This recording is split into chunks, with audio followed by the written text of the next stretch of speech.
Okay, hello and welcome to another Facebook Live. I'm your host, Sarah, Community Engagement Manager here at Plan Tracker. We are an NDIS plan management team who are really focused on simplifying the NDIS process so that you can feel really confident about making decisions about your plan and what's most important to you in life. So today's discussion is all about physiotherapy. So let me introduce our guests to you. Emily and Bentley are physiotherapists, part of the wonderful team at Everyday Independence. A big welcome to you both. I'm so glad to have you here today. Thank you very much. Really glad to be here. So I guess we have so much to cover today, don't we? And we've been so keen to have this conversation. So let's jump straight in.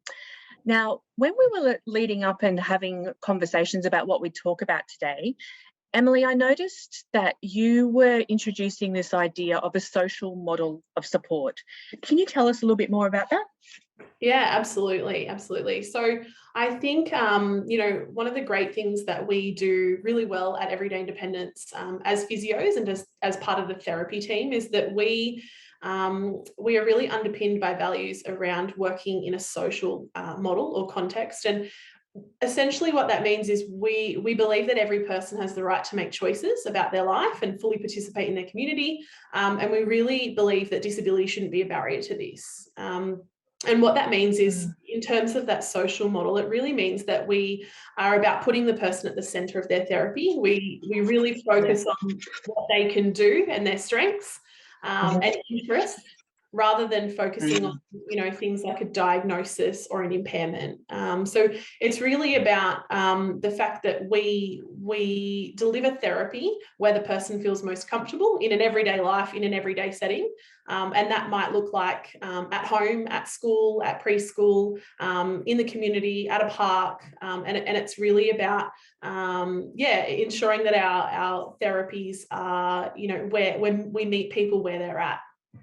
Yeah, that's so interesting. So would that mean that, in fact, almost everybody's, support journey with physiotherapy would look that little bit different when you're following that social model? Absolutely. It's really individualized. Yeah, it's really interesting. Over to you, Bentley. I'm wondering, based on what Emily said, can you share with us, what are your thoughts around this? Do you have anything else to add? Yeah, so just more on what Emily said, it is that little bit different to what people typically think of physiotherapy, and it is very much a goal-focused, person-centered approach to therapy. And here at Everyday Independence, but quite widely across the disability sector, physiotherapists will work within that interdisciplinary team. So working alongside all your other therapists to work towards the same goals. We don't go in with the mind that, this is your physio goals, they're your OT goals, they're your speech goals. We're going to work together to collaborate to achieve those same goals, to really take that person-centered approach and make sure that the work that we're doing is meaningful and going to have a great impact on everyone's life. Yeah, I can see how that would work. So before this session, and because you had said that social model of support, Emily, what I did is actually went to Google and Google Images, and I put in physiotherapy. And you know what? I had pages and pages of images of that kind of idea of in a rehab clinic or in a hospital clinic, and with lots of equipment around, and often the person was dressed in all white and those types of things, and they were staring at individuals' knees and that type of thing. So it was quite a contrast to this idea that you're introducing to us today, which brings me to my question, is you've both had quite a few years of experience in this field. So can you share with us, what are some of the common misconceptions that you come across about physiotherapy? Yeah, absolutely. Sarah, you're so right when I hear you talk about those images. I think even in my previous experience as a physio, a lot of what we do is certainly in a clinic, or that is based around that kind of clinic model. And I think that's one of the biggest misconceptions, is that is how physio is delivered.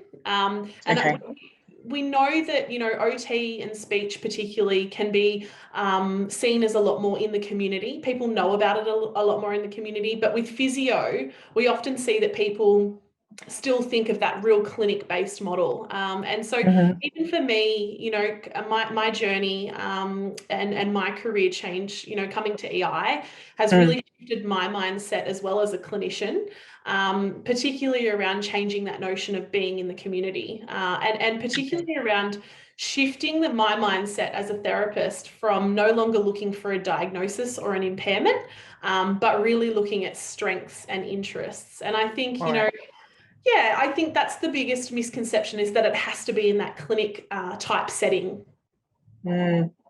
Yeah. So Bentley, over to you. What are some of the common misconceptions that you have or do come across quite regularly that you'd like to share? Yeah. Even what you, as you just worded, that common misconceptions that I have or had, I definitely came into this role from a clinic setting. I was doing, you know, a little bit of community work, but it was very much a clinic setting. So just that mindset shift was, it was a large shift to recognize that, you know, there's so much more participation focused in the disability sector, that, you know, we don't have to only work on strength and only work on those limitations and barriers to achieving things. You know, we can work on strengths, and we can work on what people want to do. It's not always working on those weaknesses. So just having that mindset shift to focus on an individual's why and why they really want to achieve something, and then breaking that down into how we're actually going to go about it and what that might look like, rather than, you know, the medical model, which often goes the other way, that you look at, okay, what we do as a physio is, you know, exercise and hands-on therapy, and how I'm going to do that is by telling you what to do effectively and why, so you can get better, so you can do that. Yeah, and it just doesn't have that same impact that it does when you really start with that why, that participation focus. It really makes a huge difference in both my mindset as a therapist as well as a participant's mindset to achieve those goals. So yeah, it's a great mindset shift, and something that has, you know, not only changed the way that I practice as a therapist, but also in many other aspects too. Yeah. I know that we've got all examples that we want to share, that we've sort of brought a few stories today. Maybe I can start with one of mine, because this has been such a thought-provoking topic for me, because I've always thought about flexible, you know, and real meaningful approaches to therapy, even in my own children's lives. But I reflected back on a conversation I had. I caught up with a friend over the phone approximately 6 months ago, and she had just come home from a physio session, actually, in a clinic, and she was talking about how she was describing the challenges that she has climbing into the public transport system that she uses in her community. And she was talking about the description, and she described it this way, and she said, so I'll see, you know. Now, when I reflect back on that conversation, because she was saying, I'll see if the physio can help me, if he understands the challenge. But after talking with you both, I thought, gosh, wouldn't it be that the physio would go out to the bus stop? You know, wouldn't it be that they would meet them on the bus stop? And I guess this is what we're saying. So often what we do is we generalise and we use the word community, don't we? But these are the actual life, you know, day-to-day life things that we're talking about, the bus stop.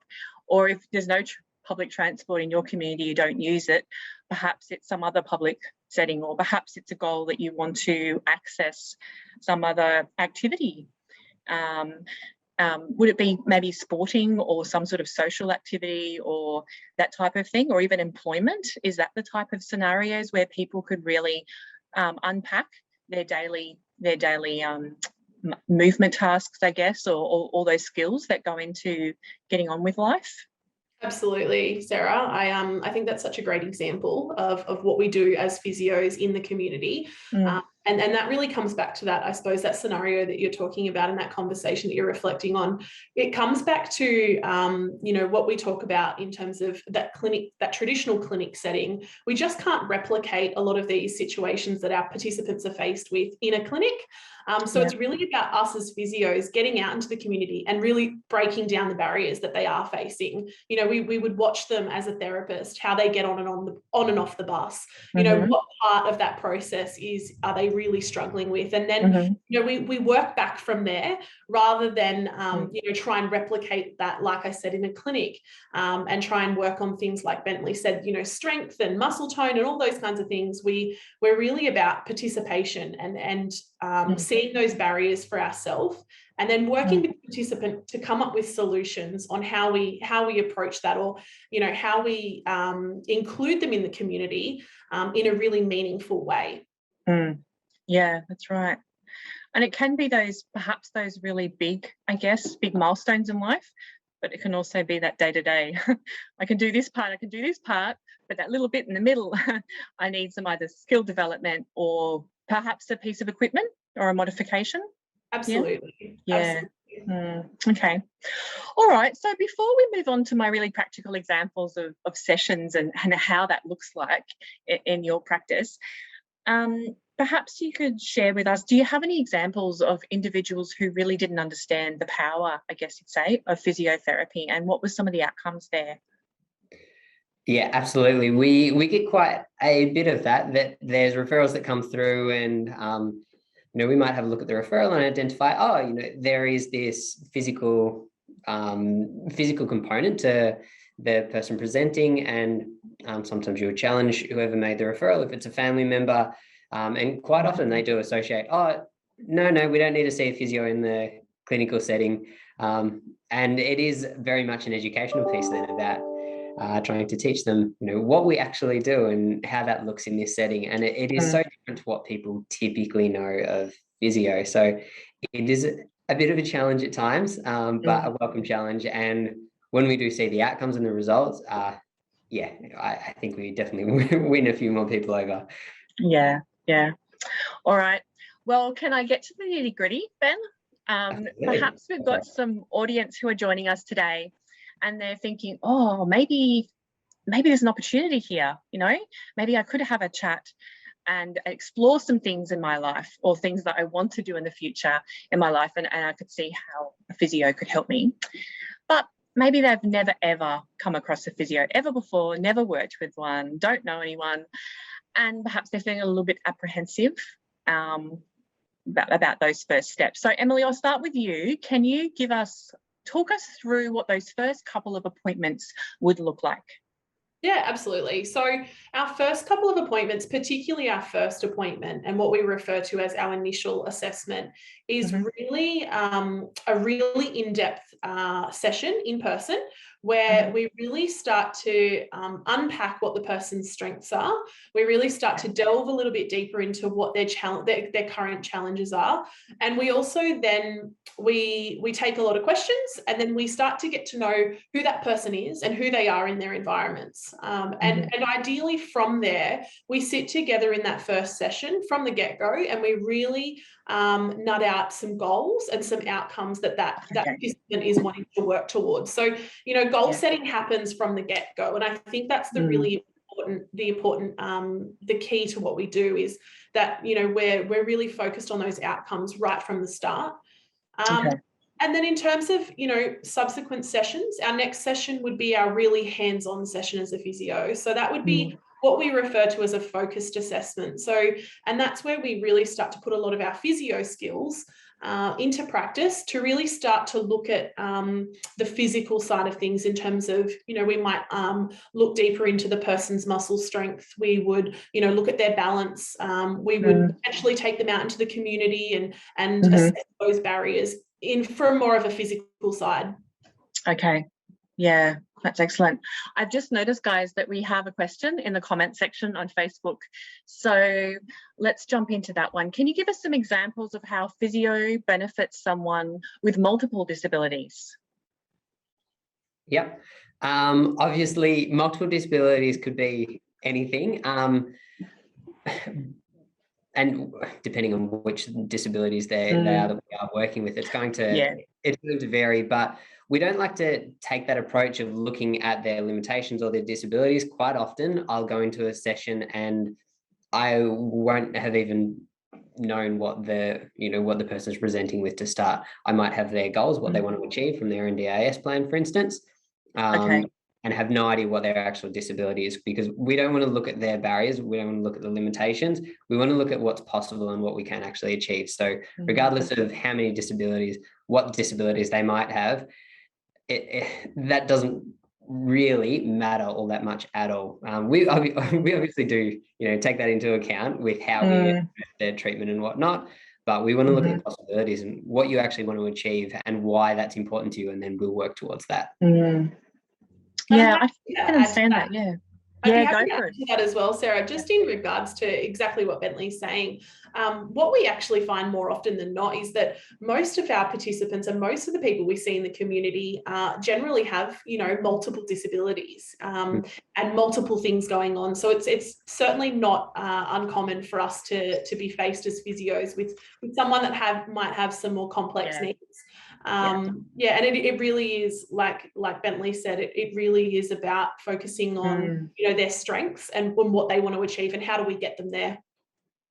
Yes, and I've read a few blog articles and other content that we're going to share for our audience in the comment section below, but I've had a look at your website, and there's some really nice examples of that type of thing. I think there was a young boy about the goal of riding a bike, and all the different, and I can imagine raising two autistic children, that I can understand that idea that whilst, yes, that is the disability and, it's on the piece of paper and it brought us the NDIS plan, but in fact, what I would bring to you at that first conversation would be about, here's where we want to go, this is our goal, and here's the way that supports seem to work for us right now. What can you do to help us move us forward to the goal? Yeah, that's been so valuable. Thank you so much for sharing your insights. I think it's incredibly important when we are thinking about so many different aspects of receiving therapy supports, first and foremost, that we really push this idea of, is it meaningful? Yeah, the time and commitment to engage with physiotherapists or other allied health, speech therapist, occupational therapist. I know myself, it does take a commitment. It does take part of your life to commit to this process of therapy. So more and more we're like, is this good use of time? Is this meaningful? Does this actually count, in the end for my life? So these are all really good aspects to talk about. So thank you so much for joining us today. In conclusion, if you were to share just one really important point for the audience to take away with them today, what would it be? Emily, I'll start with you. Yeah, that's a really great question, actually, Sarah. I think my takeaway message would certainly be that it doesn't matter where you are at, we meet you where you're at. And I think that, as physios, particularly what we do at Everyday Independence is we meet you where you're at. So that doesn't matter where you're at. It doesn't matter where you're, what you're struggling with. We meet you where you're at and we work back from there and we really try and break those barriers down. Yeah. Bentley, what about you? What's your final takeaway point, I guess you'd say? My key takeaway would be start with why. You get down to the root cause, you get down to that emotional impact, and it makes a huge difference. For instance, on Tuesday, I went out and saw a young boy who, well, actually, this probably ties in well with that last question, who has autism and cerebral palsy, so multiple disabilities there. And initially, it was that he's fallen down the stairs a couple of times. But okay, great. We can work on balance, but why? I'm like, oh, well, he really wants to be able to ride a scooter. I'm like, okay, well, why does he want to do that? To go to the skate park. Okay, well, what's at the skate park? He's like, well, he went there once and he made some friends. So that's that, meaningful social connection. And friends make a difference in life. So he really wants to be able to hang out with these friends and see them all. So okay, so the issue isn't that we're working on climbing the stairs, it's that the real why is that he wants that human connection, and he's seeking that typical child experience, isn't he, for the age range that he needs in. Yeah. So start with why. If you get down to the bottom of that, that's where the magic happens. That's brilliant. All right. Well, thank you. It's been such a pleasure to just have this little snapshot. And to our audience who are joining us live or in the recording, if this has sparked some really new thinking, then by all means reach out to Everyday Independence. The contact information will be in the comment section below and will also be shared on our YouTube channel as part of the recording. Thank you to you both, Emily and Bentley, for joining us.